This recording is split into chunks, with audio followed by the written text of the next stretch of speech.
गणित पहा. वायला एक्सपेक्षा 20% गुण कमी मिळाले तर एक्सला वायपेक्षा किती टक्के गुण जास्त मिळाले.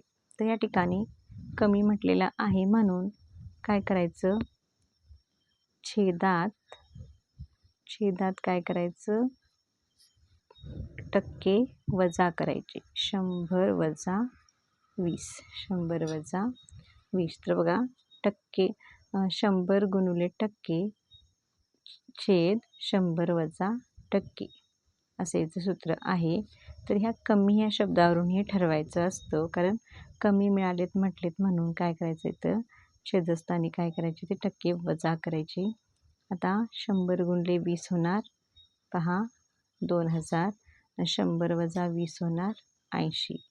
आणि ह्याला जर भाग लावला तर 25 × 200 म्हणजे इथं येणार आहेत 25. म्हणजे 25% गुण त्याला जास्त मिळालेले आहेत. पर्याय क्रमांक 4.